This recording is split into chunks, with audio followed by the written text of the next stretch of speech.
Start. Hi, this is Abhi from India.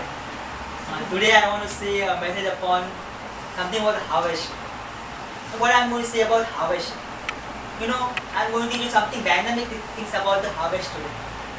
My topic today is the Lord of the harvest. The Lord of the harvest is my topic. So I'm going to teach you something about the Lord of the harvest.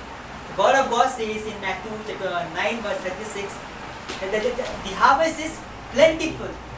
Harvest is plentiful, but the laborers are very few. Therefore, pray to the Lord of the harvest that He may send laborers into His harvest. He will send laborers into His harvest. Let me just stop at this point. Even if you go and check in the book of Luke chapter 10 verse 2, you see the same thing. The harvest is so great, but the laborers are few. Therefore, pray to the Lord of the harvest that He will send laborers in this harvest. I want to stop here and I just want to go in detail from here onwards only. Word of God says, the word of God says very clearly. It says the harvest is plentiful, but laborers are very few. Therefore, pray to the Lord of the harvest that He will send laborers into His harvest. I want you all to focus upon 2 points. One is the Lord of the harvest and one is His harvest. These 2 points I want you all to focus today. The Lord of the harvest and it is His harvest. Many times we have doubt, we think it is our harvest. It is not our harvest. It is His harvest, and He is the Lord of the harvest. He is the master of the harvest. He is the head of the harvest. We don't have to take tension. Many people think, how can we win souls for Christ's kingdom? Many people have this tension. Many people have this doubt. How can I? But I want to say, not how can I. It says, how can Jesus do it? Jesus is the Lord of the harvest. He is the master of that person. He is the master of the harvest. You are not the master of the harvest. It is not your harvest. It is His harvest. There are 2 things you need to remember. He is the Lord of the harvest, and you have to go into His harvest, not your harvest. There's something that has been prepared for you. You need to go into His harvest, not your harvest. Many people think that it is our harvest, or our soul kingdom, or our field, or our something. It's not something about yours. The word of God says very clearly that you need to pray to the Lord of the harvest, that He will send laborers into His harvest. You might have a question. Why will God say this thing? Why will God say about a lot of harvest to send laborers into His only harvest? A master doesn't do all the things. A master always keeps servants to do for them. In a similar way, we know Jesus is our Savior. We know Jesus is our Redeemer. We know Jesus is our salvation. We know Jesus is joy. We know Jesus is our plan. We know Jesus is our beauty. We know Jesus has many things. But I want to say something today. Jesus is the Lord of the harvest. Jesus is the Lord of the harvest. I want you all to focus upon the harvest. He is the Lord of the harvest. Maybe He's the Lord of everything. But I also want to say He's the Lord of the harvest. Why am I saying He's the Lord of the harvest? Now let me go into further verses. If you go in a Jewish custom, which you check in a Jewish religion or Jewish thing, Jewish culture, you will see they have feast called a feast of the harvest. When was the feast of the harvest? The feast of the harvest is called Pentecost. On the day of the Pentecost, the feast of the harvest actually starts. And we know what happened in the New Testament. We know what happened on the day of Pentecost. On the day of Pentecost, there was a harvest of 3,000 souls, because it was a period of harvest. It was a period of harvest, so there was a harvest of 3,000 souls in one day. How can be this possible? How can be this possible? So that's why I want to say the word Pentecost, if we divide the word Penti means 5. 5 is the number of grace. Where there is grace, where there is enough of grace, God walks through over there. Apostle Paul says one thing very clearly. He says that it is not I who labor, it is the grace who labored more than me. We know Apostle Paul built 230 churches in a period of 20 years. They built 230 churches. But what does this great man of God says? He says one thing. He says that it is not by my labor, it is not I who labor the most, it is the grace of God who labor the most. I want to say it is the grace which labors the most. If you preach the gospel of grace, it is the true gospel of grace. As last week I was teaching about you all, that a gospel is incomplete if we do not preach about the resurrection. We preach about the death, if we do not preach about the resurrection of Jesus Christ, the gospel is incomplete. So we need to know the gospel of God, that is gospel of grace, so that you can win souls for God's kingdom. You can be a wife to win this world for God's kingdom. So before that, what you need to know? You need to know one thing, the Lord of the harvest. You need to know the Lord of the harvest. Now if we check this verse, before the verse, what does Jesus say? Jesus looked down on the multitude and he saw these people were very weary. They were very weary.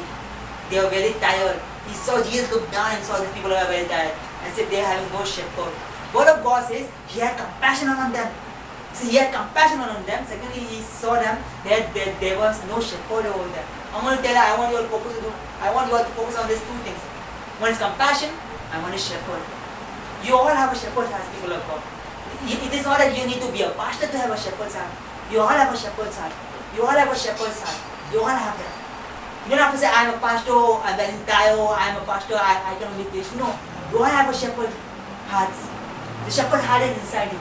You know, Jesus moved with two things. We all need to know the Lord of the harvest. If you want to know the Lord of the harvest, you have to see one verse before that. It says that Jesus moved with compassion. And you know, if you know the compassion of Jesus, it's always with action. It's always with action. You know, once there was a woman, you know, her son died. And there was a procession going. You got a gossip. Jesus was so compassionate. No, he didn't only have compassion, but you know his compassion went into action. When the compassion went into action, there was a miracle over there. He could raise the dead. He could raise the dead. Many times. I'll give an example. If somebody is died, you know what people do. You know what even the person who is spiritual people. You know what they do. They just come and stand near the person whose parents or mom was, and just lay hands on her. कुछ नहीं बेटा, सब कुछ ठीक हो जाएगा. They say no, don't worry, everything. They just try to sympathize them. Nothing will happen if you sympathize them. They say, अरे मन नहीं, कुछ नहीं होएगा. Just wave your hands or just put hug them. Nothing they are going to get if you hug them. Don't think if you hug them, that man will be raised. Don't think this thing. We think we can do much great for people. We can tell them, don't cry, I am there. I will comfort you, I will be with you. We say a lot of things. Only one day, that is action only. You are the actor for that day, I say. You are not a real person for that day. You are a real actor. After second day, you will really forget कौन मर गया करके. You'll ask कौन मर गया. You'll ask the question. You know, that's why, the compassion of Jesus was always with action. You know, he saw something, he saw the problem, he always saw the solution also. When we have compassion, the compassion always has to go with action. Don't sympathize with anybody.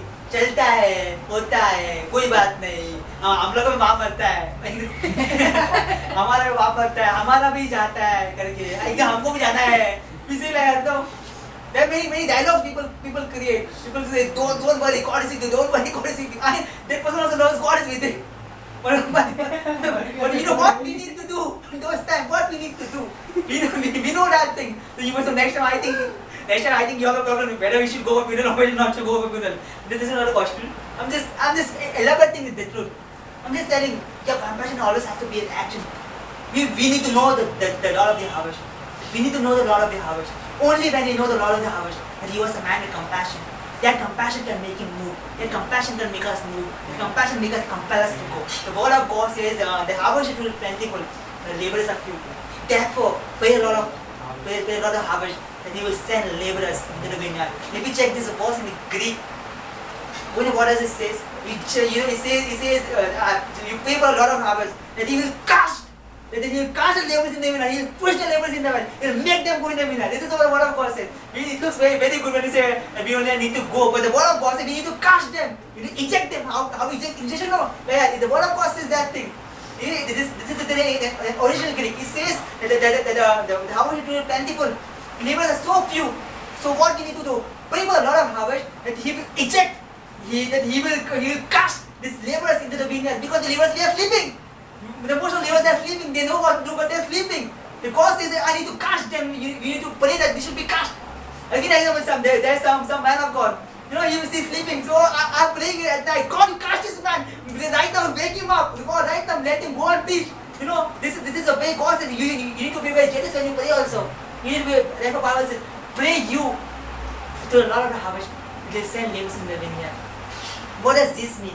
What does this mean? This means when God says, you pray for a labor into the vineyard. pray for many. What when this word comes to your mind, what do people think? What do people, what people think? They'll just join their hands. God, right now I pray that you send someone. They'll pray like that. But when God said this thing, when Jesus said this thing, pray you to Lord of Harvest, He'll send His laborer into His vineyard. You know what you should say? God, let me be that laborer. Let me be that laborer before I say anybody else. Let me be that laborer going forth first. Before anyone comes, let me be that laborer. What does His word say? Pray you therefore to Lord of Harvest, He'll send His laborers into His vineyard. That means that if you have thrown the word of God to someone, you pray for that person, that next time, not through you, but to some other person, he could get the same word. To some other person, he could get the same gospel. Maybe I have preached to some person, stranger, I can't see him today, but there will be some great people, some great man of God on the other side, or on the where he's staying, that person will give him a similar word. Maybe if he runs from that place, if he goes to some other place, that person will give him the same similar gospel.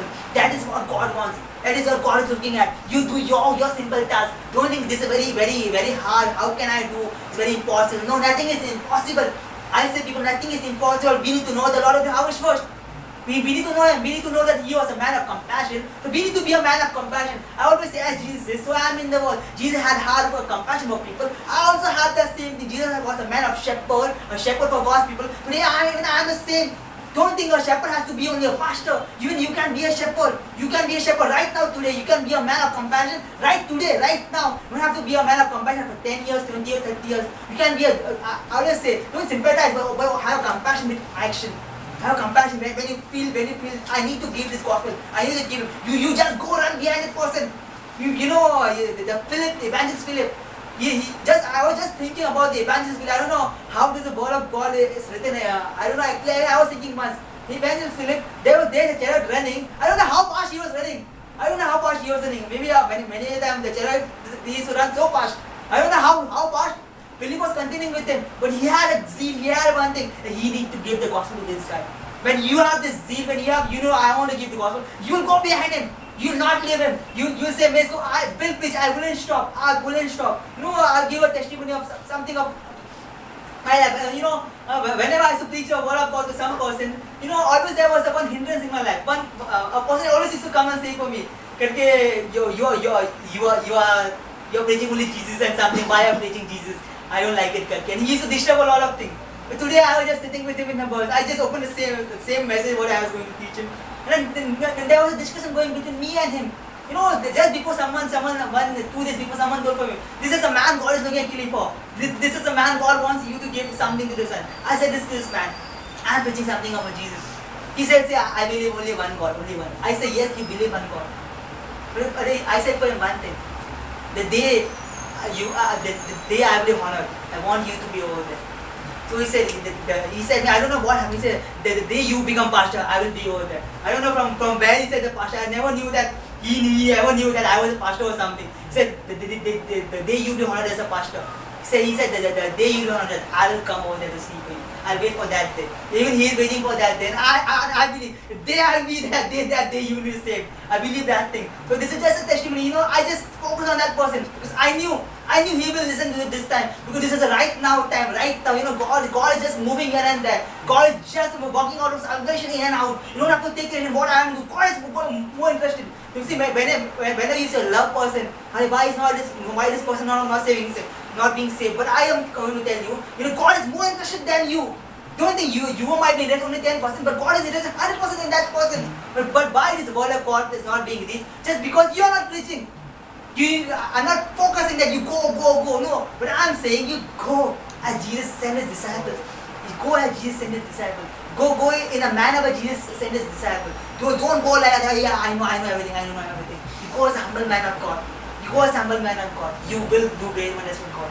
You will do great wonders with God. The Bible says, but I want to say something more. The feast of the harvest was called as a feast of thanksgiving. That's why I want you all to thank all the people who are around you first. Many times we don't thank people. Many times we don't thank people. Many times people have a lot of misunderstanding with their neighbors, a lot of misunderstanding with their friends, a lot of misunderstanding with their colleagues. But I want to say one thing. When there is a feast of harvest, you need to thank God. God, thank you that you have given me this people. Maybe they might be enemy. Maybe they might be against you. Maybe they might be doing wrong things to you.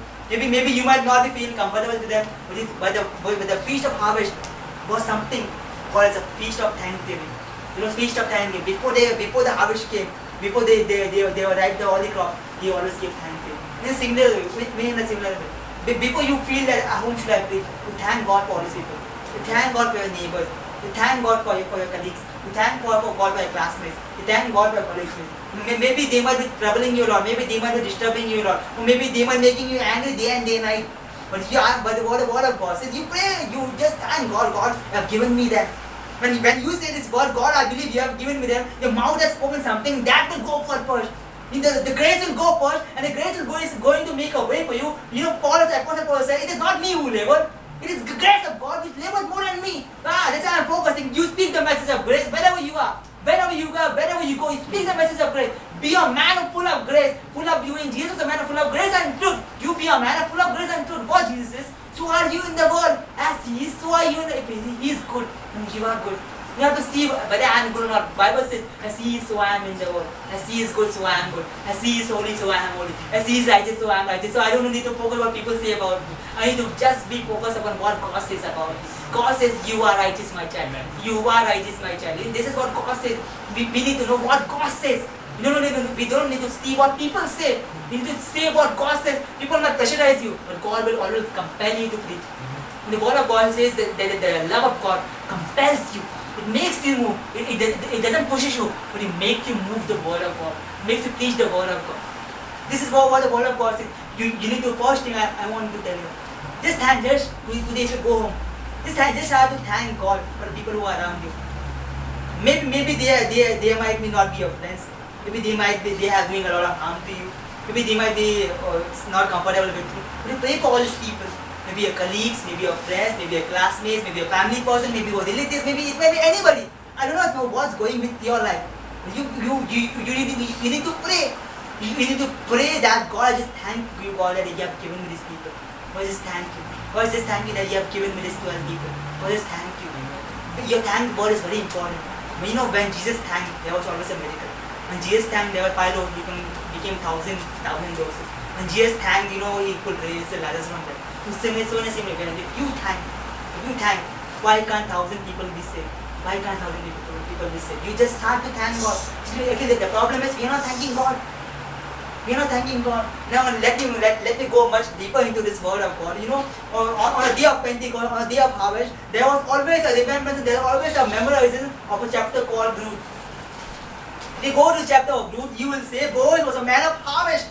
He was the Lord of the harvest. He was the Lord over the harvest. He was the Lord of the harvest. And there were many harvesters over there. If you check, if you see the most great man of God, you know what they say, that this harvester is actually a representation of Holy Spirit. Because when the name of God is, when the name of the person is not mentioned, that is about Holy Spirit. Because Holy Spirit never mentions his name. He always gives all the glory to Jesus. So many preachers say that this harvester represents the Holy Spirit. It represents the Holy Spirit or the Holy Spirit filled ministry. I'll give you an example. I just elaborate this thing. What I'm going to say. See, Boaz was a man. He was the Lord of the harvest. The full harvest was his. The full barley field was his. The full wheat field was his. It was full of his. He was the Lord of the harvest. But there were harvesters. One of the harvesters. When Boaz asked, who is this woman? Harvester knew this thing. Who is this woman?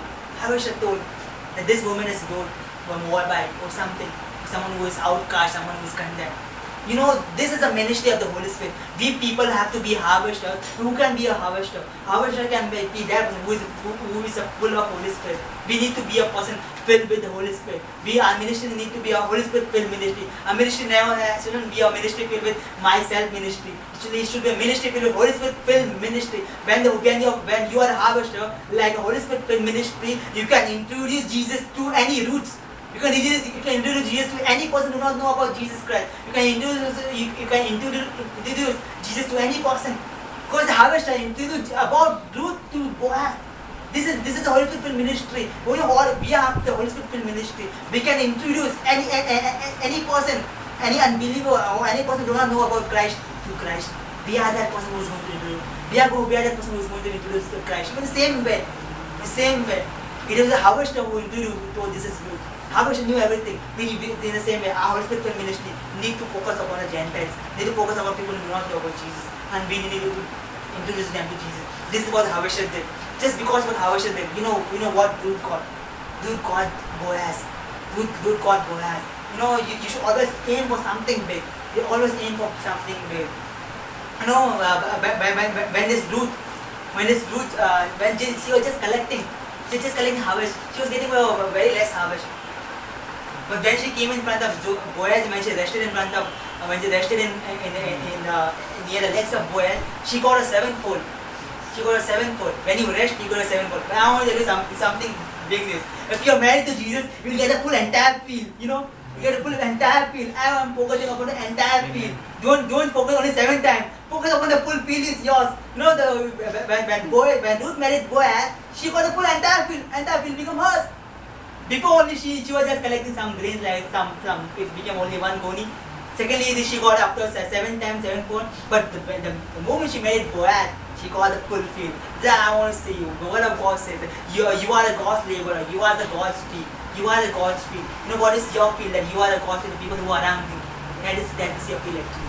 Don't think I need to go to America to preach the word of God. Oh, I need to go to Australia to preach the word of God. Oh, I need to go to Andaman Nicobar because no one has gone. God will please lead me there. If God leads you also, I don't know whether you will go or not. You speak God. People who are around you, God, you show me how I can touch them. God, you fill me with the compassion that I can go and preach. God, you fill me with the words that I can go and speak. This is what your prayer should always be a simple prayer. Don't have to make a very complicated prayer. God, I come and you say everything. God, you do this, do that. Come with a very, very simple heart. Be very innocent. Be very honest in front of God. God also knows. And you have not bought any souls to God's kingdom. God also knows it. Don't think God is not involved. God is involved in that thing. When you know the Lord of the harvest, He's a master of the harvest, and He's always involved in the harvest. How Boaz used to be. He used to check people whether they are working or not. He never used to think like, let them do, I will go. No. He was Lord of the harvest. He was focused. He was focused upon the harvesters. Whether they are doing the right thing or wrong thing. He was focused upon the harvesters. Very similar way. Don't think that Jesus is not focused upon you. Jesus is focused upon you. He is there with you. He is the Lord of the harvest. Maybe you are a harvester, filled with Holy Spirit will minister, but He is there with you. He is the Lord of the harvest. He is taking care of the harvest. Don't think I have to take care of the harvest. Don't think I have to do something for the harvest. He is there for you. He is there for you, standing for you. He is the Lord of the harvest. Don't think it's your harvest. He said, I will send you into my harvest. His harvest. It is His harvest. It is not Sabi's harvest. It is His harvest. It is the harvest of the Lord. This is what God says. It is the harvest of the Lord. It is not my harvest. It is not your harvest. It is the harvest of Him. He has given you the harvest. You are the God's building. You are the God's field. You are the harvest. God wants you to harvest. What God says many times. What happens? If we go to the book of Matthew chapter 9, verse 36, the end verses, they just end up these verses and they say the harvest is plentiful, but the laborers are few. Therefore, pray for a lot of harvest, and He will send laborers into the vineyard, into His field. And they stop with this word. But this is the last word of this chapter. The chapter 10 starts with the word called as and. Starts with the word called as and. People forget the word called as and. When I say something about and, I have to connect with the previous verse. Are you getting it? When I connect when the word and comes, then that means I have to connect with the previous verse. Because in chapter 10, starts with the word called as and Jesus sent them. And Jesus sent them. Jesus said, go and heal the sick, go and cleanse the lepers, go and cast out the demons, go and raise the dead. This is what God said. The harvest is truly plentiful. Therefore God says, go and raise the dead. The harvest is truly plentiful. Therefore God says, go and heal the sick. Harvest is truly plentiful. Therefore God says, go and preach out the good news of God's kingdom. The Bible says the harvest is truly plentiful. Therefore go and raise the dead. Therefore go and cast out the demons. Therefore go and heal the sick. You might have a question. How can I do it? How can I do it? If the disciples had a question, how can I do it? God says, I will give you the power. I will give you the strength. I will give you strength to overcome. I will give you the power to raise the dead. This is all God is going to give you. It's only your task we need to go. Even the disciples, they had a question, how we can go? We have not yet preached to someone. But God said one thing, you go. This is what God says. God never pushes you. God tells you in such a way that He makes you to go. He told these 12 disciples, you go. See, He said there's a land, harvest is plentiful, and laborers are few. Therefore pray for a lot of harvest. He sent laborers in the vineyard. Then the word starts, and Jesus sent the multitudes. Always connect the word and before and after. People say and matlab no, but I won't say and. And is really if you are an English person, if you know English, at least if you know English, so you know understand what's the meaning of and. And always connects with the previous verse. Always connects with the previous verse. This says the harvest is plentiful. God says, go and heal the sick. Go and raise the dead. Go, God says go. So what we are thinking, and they call it, harvest is so plentiful, so no, we go and raise the dead. We go and heal the sick. God, you made it impossible. God says, I said you go, so you should go. Don't think that God whether the person will raise from the dead. It's not upon you. Know whether the person will be raised or not. Not upon you whether the person will get the fingers or not. It's not upon you whether the person will get healed or not. You go. So God says, if anyone is in hospital, you just go and lay hands, you speak forth and you come out. Don't see many times. Many times you go with a vision. Many times you make a plan. If you want to heal sick, go with a vision and go alone. If you go in a group of 10, 20 people, you always will make a fun and come out. You always make a fun and come out. You will not heal also. Always go with a mission or with a vision. If I am going to the hospital, I will see that this person comes out. I will see this person comes out. This should be a mission. This should be a vision. Don't enjoy anyone in the hospital. Don't enjoy anyone in the hospital. You go and heal them. People are enjoying. People are giving the sanpara din. Something will happen to you. God will raise you at the end, at the last day. Don't say all this thing. God will raise you at the last day and all things. So you go and heal that person. This is a ministry. The ministry is to heal. The ministry is not the one to say whether everything ठीक हो जाएगा. He say no ठीक हो जाएगा. क्या ठीक हो जाएगा? They will get angry and you say ठीक हो जाएगा करके. Because they know what they are going through the problem. You need to go and heal this thing. You need to go and cast the demons. You need to go and raise the dead. You might think, why is Sabi preaching this? Why is Sabi preaching about raising the dead? I'll give you an example. There was a man called as William. This man, this William, this man William, he was a revivalist in the 18th century. Just because of him, there are lakhs of people have been saved. This man, he preached about the baptism of the Holy Spirit before he spoke in tongues. What does that mean? He spoke about baptism of the Holy Spirit 6 months before he spoke in tongues. Then he spoke in tongues. Baptism of the Holy Spirit is speaking in tongues. He spoke about speaking in tongues. After 6 months, he got tongues. People got before him. But he was a great revivalist. You want to laugh? So you might be thinking, why is Sabib saying if he has not done that? I'm saying because I'm going to do that. Maybe you are listening, you are going to do that. That's why I'm saying you should go and raise the dead, cleanse the lepers. This is what God said. This man of God, William, he never knew that speaking in tongues is the baptism of the Holy Spirit. But he was a teacher. He taught him about the baptism of the Holy Spirit. After 6 months, he got the tongues. And that time he came, yeah, this is the baptism of the Holy Spirit. You are getting something. Maybe it is making you laugh, something, this thing. But still, if I am saying you need to go and raise the dead, maybe I have not raised the dead. That is not for me to look. You need to look at Jesus. He has raised the dead. I have not raised the dead. And it is not, Sabi is not going to raise it. It is Jesus who is going to walk with Sabi. Sabi is not the God. Sabi is just a man of God. It's not a God. So I just want to focus upon your how is truly plentiful. Therefore you go and raise the dead. You go and preach the gospel. The word says that the word labor means toil. And the word toil, if you check in the Greek, it says that toiling for a kingdom of God. Toiling for a gospel of grace. Toiling for a God's kingdom. That is why I am preaching about the gospel of grace, so that people can understand it. People can be happy when they listen to the word of God. No one should be pressurized. I am telling you all, bring the gospel. No. When you understand the compassion of Jesus Christ, it will make you to go into action and you will get someone to Christ. Maybe the person saying yes or no, it's not upon you. Your thing is only to go and just witness to someone. Your thing is only to witness. Don't think how to witness. Don't think how it is very tough to witness. Maybe you can say only 1 or 2 lines. That Jesus died for me. And I know he is risen for me. That can change a person. Maybe right now he cannot change him. You pray, Lord, you send some more harvester, that he can go and make this. Similarly, it happened in the things of Ruth also. Ruth came as a person who was gaining some small thing.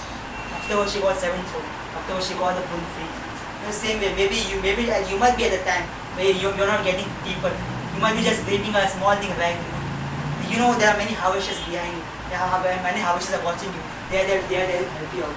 They are there to help you out. Don't think you are the alone person. The Bible says, therefore pray for our laborers in the vineyard, that they may go. Pray for laborers that they may go. Pray for God. You go first. You say this thing, God, you make me as a laborer. Let me go first. Let me go and speak. Maybe this person doesn't listen to me. No problem, God. I believe that you have kept someone more to speak for these people. Don't give up. People of God, I want to say everyone say, don't give up on anybody. My message is always don't give up. My message is I'm saying don't give up on yourself first. You don't give up on yourself. Maybe you have not brought anyone to Christ. That does not mean that you are not a child of God. See, God never said that only if you bring someone in God's kingdom, I will take you to heaven. No. God said, if you work for my kingdom, I will understand that you have